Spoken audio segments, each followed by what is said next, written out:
तो आज हम देखते हैं एमपी सेट पेपर 1 है जो रिसर्च टीचिंग एप्टीट्यूड उसके क्वेश्चन पेपर को, है ना। तो ये हमारा एक ऐसे आया था जिसका आप लोग स्क्रीनशॉट ले लेना, जिससे 4 क्वेश्चंस आए थे, है ना। पहला ये पूरा है, दूसरा ये है। इसमें पहला क्वेश्चन था what is the major reason for disparity against women, जिसमें जब इसको पढ़ेंगे आप तो इसमें इलिटरेसी वर्ड कहीं आपको दिखेगा, क्योंकि मैंने पढ़ रखा है तो मेरे को पता है। आप लोग स्क्रीनशॉट लेके इसको पढ़ना, ठीक।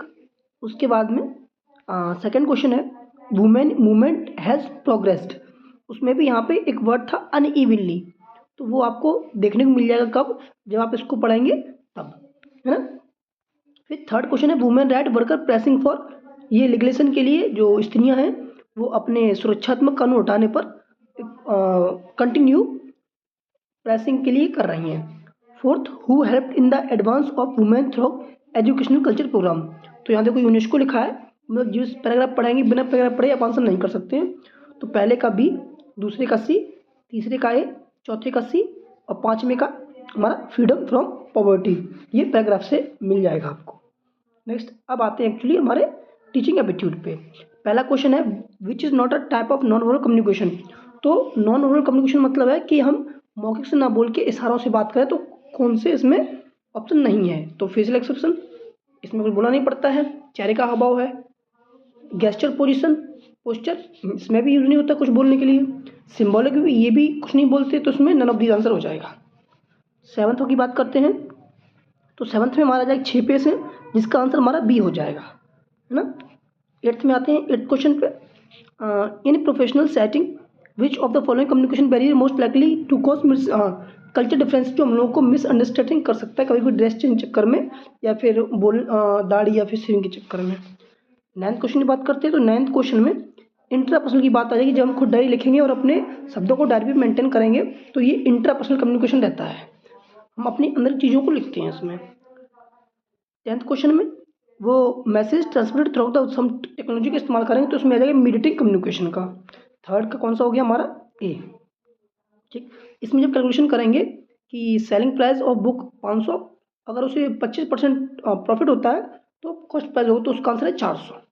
इसमें 10 किलोमीटर, 13 का जी आंसर है, 14th का 525 आंसर है, यानी 14th का ए। इसमें आते हैं 15 का आंसर है बी, 16 का आंसर होगा आपका ये सी और 17 का होगा ई, है ना, ठीक है। 18 पे आते हैं, तो इसका 18 क्वेश्चन है आई एंड ओ, 19th शब्द, 20 ये उपमान प्रमाण, 21 पार्ट सर्वे क्या है, ऑप्शन बी 22 का identify a problem, 23 blueprint of research work कहते हैं रिसर्च डिजाइन को, सोर्स ऑफ डाटा कलेक्टेड और compiled by other is called primary and secondary data, है ना। फिर 25 पे आते हैं, इसका जो कैलकुलेशन करोगे तो आंसर आएगा 1340। विच of the following wire transmission media fastest, तो फाइबर ऑप्टिक हर जगह लग रही है, तो यही सबसे ज़्यादा है मीडिया जो बहुत जल्दी काम करता है। ई रकम फार्मर के लिए है, each host computer on the internet unique की आईपी एड्रेस होता है। विच of the following institute provide NIC URL uniform resource locator होता है इसमें, ठीक। और 31 पे आते हैं, तो ये चंबल पे हमारा गांधी सागर सरोवर बना हुआ है, गाजीपुर दिल्ली पड़ता है। और 33 तो टिपिकल क्वेश्चन था जिसका आंसर बी है हमारा। 34 इसमें BIO3 का मतलब होता है biotechnology for economic environment employment D. 35 2030 तक बोला गया है green hydrogen mission. UNESCO world Nalanda university कब हुआ है, तो यह 2016 में। 37 में 1956 में हमारा UGC है, उसे पार्लियामेंट में ग्रांटेड मिली है। 38 सी, 38 का 39 का ए, सॉरी सी, 39 का सी है, ठीक। 40 का हमारा बी है, ओ सॉरी ए, ठीक है। 41 की बात करते हैं, तो इसमें when we write specific objective in the term of behavioural term they are known by behavioural objective, ठीक है। Who give the statement teaching is arrangement, Skinner ने दिया था।